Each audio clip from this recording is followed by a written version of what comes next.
नमस्कार, আমি অ্যাস্ট্রোলজার শ্রীদীপ শাস্ত্রী। আজকে 2024 সালের 15ই জানুয়ারি থেকে 13ই ফেব্রুয়ারি পর্যন্ত বৃষ রাশির রাশিফল নিয়ে আলোচনা করব। যে সমস্ত জাতক জাতিকা এই বৃষ রাশি তাদের জন্যই এই আলোচনা, তাদের জন্যই এই ফলাফল। তবে মূল আলোচনায় যাওয়ার আগে প্রথমেই জেনে নেব এই সময়কার গ্রহদের গোচরগত অবস্থানটা ঠিক কোথায়। প্রথমত রাশিপতি শুক্র মাসের প্রথম 4 দিন বৃশ্চিক রাশিতে অবস্থিত থাকবে, অর্থাৎ 18 তারিখ পর্যন্ত বৃশ্চিক রাশিতে অবস্থিত থাকবে এবং 19 তারিখ থেকে 11ই ফেব্রুয়ারি পর্যন্ত, 19শে জানুয়ারি থেকে 11ই ফেব্রুয়ারি পর্যন্ত শুক্রের অবস্থিতি হবে ধনু রাশিতে। 12 এবং 13 তারিখ অর্থাৎ 12 তারিখের পর থেকে মকর রাশিতে সঞ্চার হবে শুক্রের। অন্যান্য গ্রহদের মধ্যে কন্যা রাশিতে কেতুর অবস্থান, ধনু রাশিতে মঙ্গল এবং বুধের অবস্থিতি, মকর রাশিতে রবির অবস্থান, কুম্ভ রাশিতে স্বক্ষেত্রে শনির সাথে চন্দ্রের অবস্থিতি, মীন রাশিতে রাহুর অবস্থিতি, মেষ রাশিতে বৃহস্পতির অবস্থান। এই হচ্ছে এই সময়কার গ্রহদের গোচরগত অবস্থিতি। মূল আলোচনায় যাওয়ার আগে আরেকটা বিষয় নিয়ে আমাদের জেনে রাখা দরকার। এই যে আলোচনা, এই যে রাশিফল, এটা বিশেষত এই সময়কার গ্রহদের গোচরগত অবস্থানের পরিপ্রেক্ষিতেই এই আলোচনা। আপনার ব্যক্তিগত জন্মরাশি চক্রে যদি গ্রহদের অবস্থান শুভ অবস্থায় থাকে এবং তার সাথে সাথে বর্তমান গ্রহদের দশা অন্তর্দশার ফলাফল যদি শুভত্বের দিকে ইঙ্গিত দেয়, তাহলে শুভ ফলের পরিমাণ যেমন বেশি হবে, তেমনি আপনার ব্যক্তিগত জন্মরাশি চক্রে গ্রহদের অবস্থান যদি অশুভ অবস্থায় থাকে এবং তার সাথে সাথে বর্তমান গ্রহদের দশা অন্তর্দশার ফলাফল যদি অশুভত্বের দিকে ইঙ্গিত দেয়, তাহলে শুভ ফলের পরিমাণ কম হবে। সুতরাং বর্তমান গ্রহদের গোচরগত অবস্থানের পরিপ্রেক্ষিতে যে রাশিফল, যে আলোচনা, তার সাথে আপনার ব্যক্তিগত জন্মরাশি চক্রে গ্রহদের অবস্থান এবং বর্তমান গ্রহদের দশা অন্তর্দশার ফলের মধ্যে একটা বৈষম্য, একটা তারতম্য হতেই পারে। এবারে আসবো মূল আলোচনায়, অর্থাৎ আগামী 15ই জানুয়ারি থেকে 13ই ফেব্রুয়ারি এই সময়ের মধ্যে বৃষ রাশি জাতক জাতিকাদের কোন কোন শুভ দিক, কোন কোন অশুভ দিকের মধ্যে দিয়ে পুরো সময়টা অতিবাহিত করতে হবে। প্রথমে আসবো শরীর স্বাস্থ্য বিষয় নিয়ে। বৃষ রাশি জাতক জাতিকাদের শরীর স্বাস্থ্য বিশেষত খুব একটা ভালো যাবে না। রাশিপতি শুক্র 19শে জানুয়ারি থেকে অষ্টম রাশিতে অবস্থিত থাকায় এই সময় শারীরিক বিভিন্ন সমস্যা কিন্তু আসার সম্ভাবনা থাকছে। অষ্টম রাশিপতি বৃহস্পতি দ্বাদশ রাশিতে অবস্থিত হয়ে বিশেষভাবে পীড়িত হওয়ায়, রাহু এবং শনি দ্বারা বিশেষভাবে পীড়িত হওয়ায় এবং তার সাথে সাথে একাদশ রাশিতে রাহুর অবস্থিতি এবং মঙ্গলের একটা দৃষ্টি থাকায় এই গ্রহগত অশুভ অবস্থানের পরিপ্রেক্ষিতে এই সময় কিন্তু চোট আঘাত লেগে রক্তপাতের সম্ভাবনা থাকছে বৃষ রাশির জাতক জাতিকাদের। সুতরাং চলাফেরা এবং গাড়ি চালানোর থেকে বিশেষভাবে সতর্কতার মধ্যে দিয়ে থাকতে হচ্ছে। নিম্নপেট, পা, এই অঙ্গগুলোতে রোগ প্রবণতা বেশি মাত্রায় দেখা দেওয়ার সম্ভাবনা থাকছে। যে সমস্ত জাতক জাতিকারা বিদ্যা শিক্ষার সাথে যুক্ত রয়েছেন, বিশেষত প্রাথমিক বিদ্যার্থী যারা রয়েছেন, তাদের জন্য বিদ্যা স্থানটা বিশেষত শুভ বার্তাই থাকছে। চতুর্থ রাশিপতি রবি নবম রাশিতে অবস্থিত হওয়ায় এই সময় বিদ্যাক্ষেত্রে মনোযোগিতা বৃদ্ধির সাথে সাথে পরিশ্রম করার মানসিকতাও কিন্তু দেখা দেবে। তবে উচ্চ বিদ্যার সাথে যারা যুক্ত রয়েছেন তাদের জন্য বিশেষত খুব একটা ভালো সময় থাকছে না। এই সময় মাসের প্রথম ভাগে কিছু বাধা আসার সম্ভাবনা থাকছে। পঞ্চম রাশিপতি বুধ অষ্টম রাশিতে মাসের প্রথম ভাগে অবস্থিত থাকায় এই সময় কিন্তু অমনোযোগিতা এবং চঞ্চলতা বৃদ্ধি পাওয়ার একটা সম্ভাবনা থাকছে। সেদিক থেকে বিশেষভাবে উচ্চ বিদ্যার্থীদের একটু সতর্কতার মধ্যে দিয়ে থাকতে হবে। দ্বিতীয় ভাগে ধীরে ধীরে অবস্থার শুভ পরিবর্তনের দিকে পরিবর্তিত হবে, অর্থাৎ দ্বিতীয় ভাগটা উচ্চ বিদ্যার্থীদের জন্য শুভ ফলের একটা ইঙ্গিত থাকছে।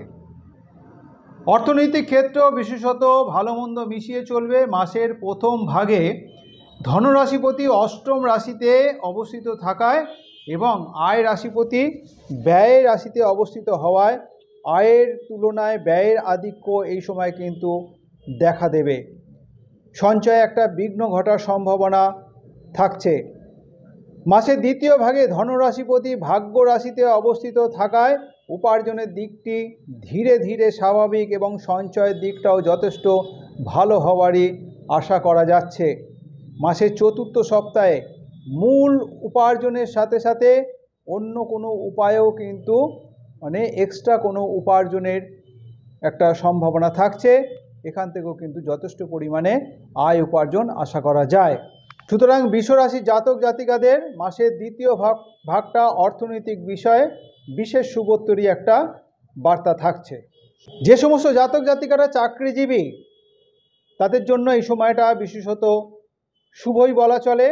দশম রাশিপতি শনি স্বক্ষেত্রে কর্মস্থানে অবস্থিত হওয়ার কারণে এই সময় কিন্তু চাকরিজীবীদের জন্য কর্মক্ষেত্রে একটা সম্মান বৃদ্ধির সাথে সাথে পদোন্নতিরও সম্ভাবনা থাকছে, উন্নতি লক্ষ্য করা যাচ্ছে এবং আর্থিক দিকটাও বিশেষ ভালোই আশা করা যায়।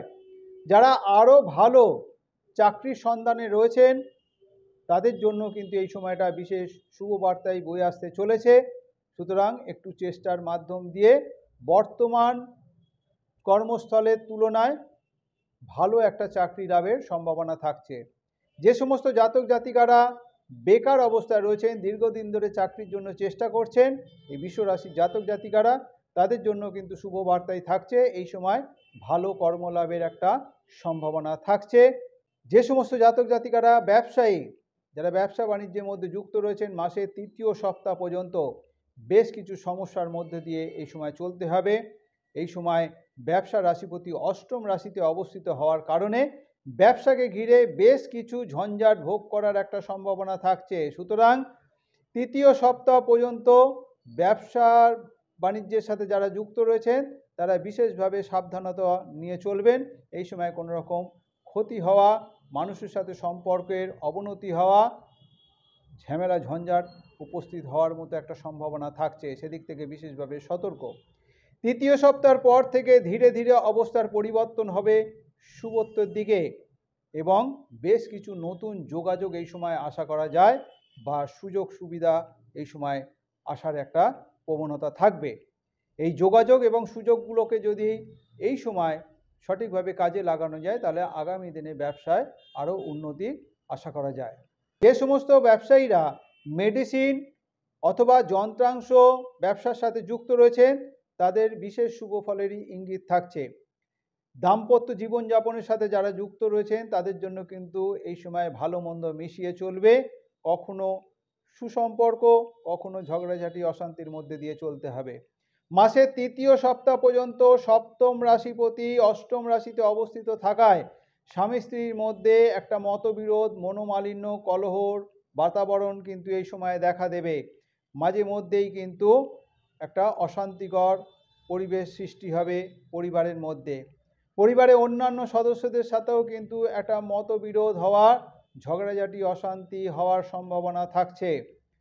এই সময় অন্যান্য সদস্যদের সাথে সম্পর্কের অবনতি হওয়ারও কিন্তু একটা সম্ভাবনা থাকছে।